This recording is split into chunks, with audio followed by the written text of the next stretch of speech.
संतनगरीच्या प्रवेशद्वाराची दुरावस्था, शेगाव बसस्थानकातील समस्यांबाबत मनसेचे निवेदन।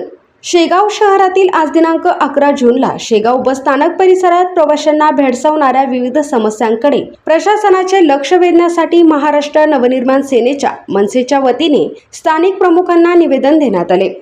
तसेच या निवेदनाची प्रत शेगाव शहर पोलीस ठाण्यालाही देण्यात आली असून तात्काळ उपाययोजना करण्याची मागणी करण्यात आली आहे।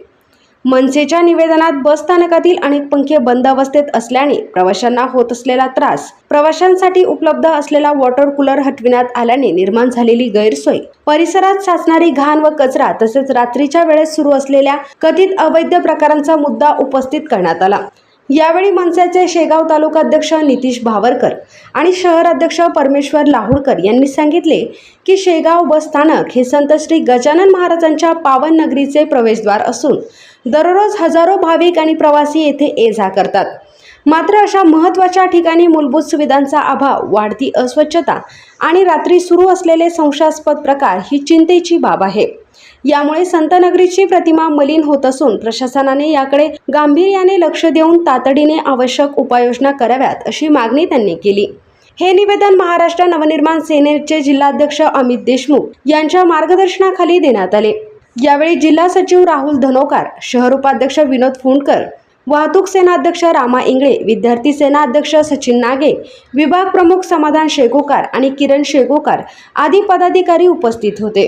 निवेदन स्वीकारल्यानंतर स्थानक प्रमुख कोल्पे साहेब तसेच सहाय्यक ठाणेदार सोनटक्के साहेब यांनी निवेदनातील सर्व बाबींची गांभीर्याने दखल घेत लवकरात लवकर आवश्यक कार्यवाही करण्यात येईल अशी ग्वाही मनसे पदाधिकाऱ्यांना दिली। दरम्यान प्रशासनाने दिलेल्या आश्वासनांची तातडीने अंमलबजावणी न झाल्यास प्रवाशांच्या हितासाठी महाराष्ट्र नवनिर्माण सेना रस्त्यावर उतरून तीव्र आंदोलन छेडेल असा इशारा मनसेच्या पदाधिकाऱ्यांनी यावेळी दिला। युवा क्रांती न्यूज शेगाव। जय महाराष्ट्र। जय महाराष्ट्र। असं आहे की आम्ही आज शेगाव बसस्थानक इथे एक निवेदन घेऊन आलेलो आहे। निवेदनाचा विषय असा आहे की शेगाव बसस्थानकातील प्रवासी सुविधांची दुर्व्यवस्था, अस्वच्छता व रात्री सुरू असलेल्या अवैध प्रकारांबाबत।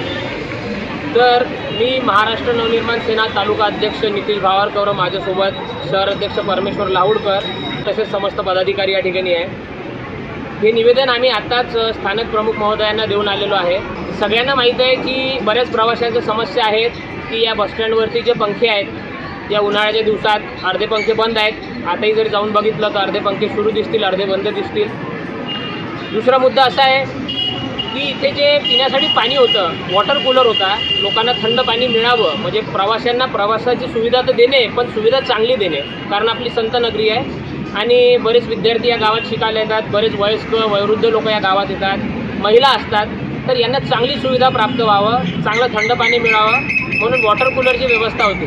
पण तिथे वॉटर कूलर हा काढून टाकलेला आहे आणि साधा नळ लावलेला आहे आणि त्या नळाला अक्षरशः गरम पाणी आहे, ते फिल्टर आहे नाही आहे कोणाला माहीत नाही। त्याचप्रमाणे तुम्ही जर परिसर बघितला बसस्टँडचा, इकडे दुसरं छोटं बसस्टँड बनवलेलं आहे। तिथे जर तुम्ही जाल तर सगळी घाण, दारूच्या बॉटला ह्या पडलेल्या असतात, दारुडे लोक बसस्टँडवर झोपलेले असतात।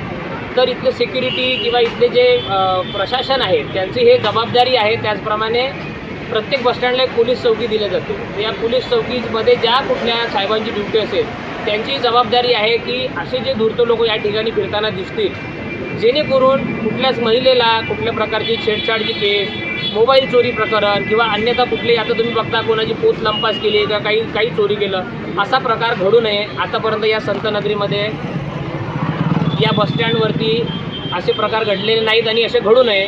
त्याचप्रमाणे आमच्या कानावर असे काही मुद्दे आलेले आहेत की या बसस्टँड रात्रीच्या वेळेस अवैध घटना, अवैध काही गोष्टी घडत आहेत, जसं की काही छेडछाडणीचे प्रकरण, काहीतरी टॉन्टिंग वगैरे होतात आहे मुलींना, इथे काहीतरी विक्री होतात आहे, अशा प्रकारचे आमच्या कानावर आलेलं आहे।